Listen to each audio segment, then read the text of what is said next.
My wife and I have 11 children, and with 11 children in the house, there is an enormous amount of cooking and baking and food creation that goes on inside the kitchen.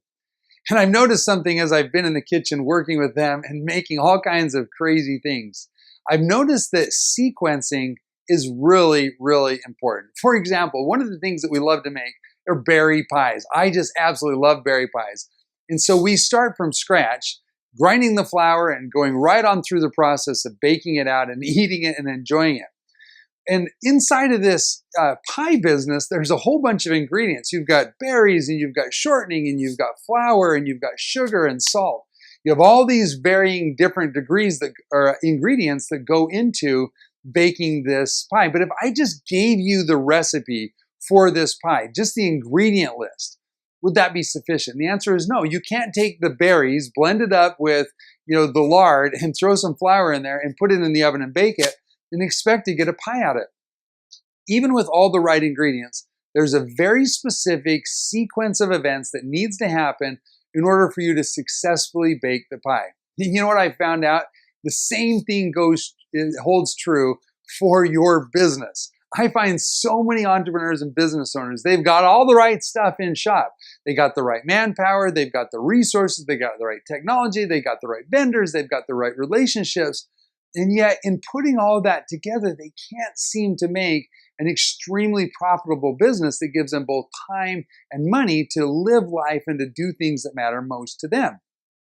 What's wrong there? Well, what's wrong is the sequencing of the whole thing.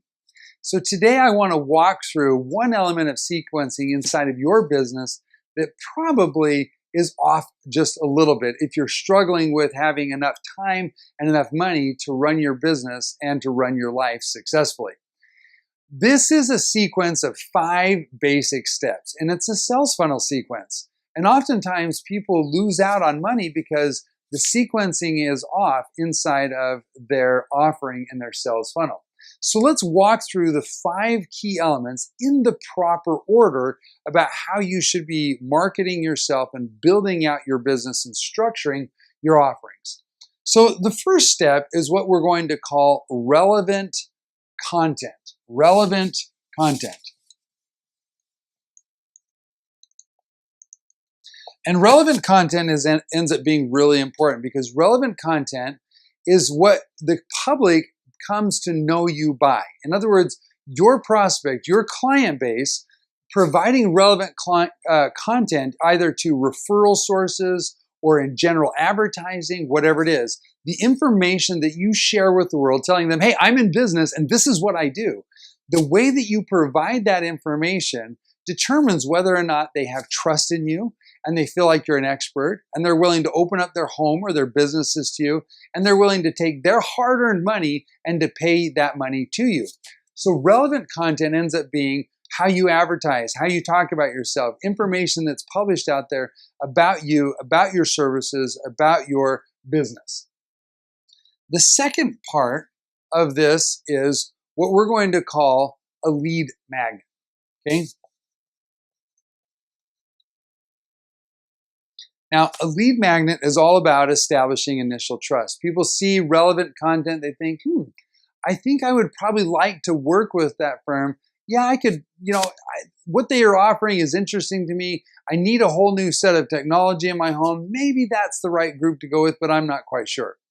A lead magnet allows you to not just grab their attention in an effective, successful way, but also to capture that and to begin developing trust with them. Lead magnets come in all shapes and sizes.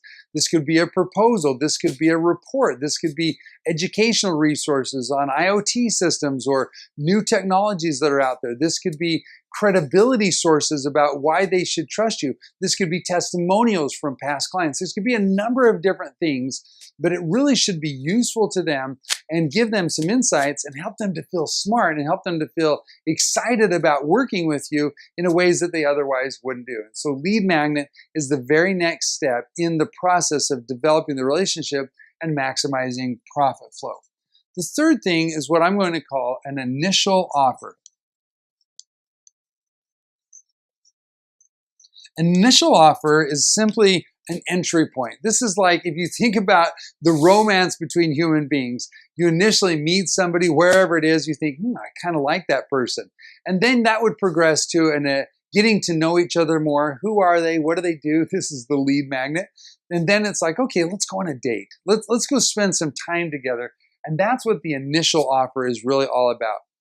Now, a lot of times in our business, the initial offer is completely and totally ignored. What we look for is we look for a way that we can find clients and then blow that up into a major big project. And of course that sales process works, but there's a segment in there of the initial offer that gets overlooked, and consequently an enormous amount of business is lost because people that aren't quite ready to go for all in want to really establish a relationship and do something on a smaller scale with you, and then move that to a bigger relationship. And an enormous amount of business is lost in this process. So the initial offer is sort of like that first date. Once the initial offer is done, then you want to provide for them what's called the core offer. The core offer is your flagship product. This is, if you look at your business, you look at the installs you've done, you've looked at the clients that you've had, you'll see that there's a consistent pattern of similar types of installs and services that you've done. And that makes sense because you're probably going to the same referral sources, or using the same marketing, or using the same messaging to draw in a certain crowd. And so you're offering very similar core offers to a basic group of people. You're essentially replicating that over and over again. Now, that's a great thing to do, but if you only focus on the core offer and not these other elements, again, you absolutely are losing out on a great number of profits. Now, the last thing that you can do in this sales funnel, this 5-part sequence, is what I call the profit matrix. And I explained this in another video, and if you haven't seen that, then I'd encourage you to go and look back at that where I explain it. But essentially, this is where you maximize your revenues by upselling and cross-selling clients on a varying degree of services. Particularly profitable are things that have reoccurring revenue for you as a company, but don't cost you all the time reoccurring effort and time.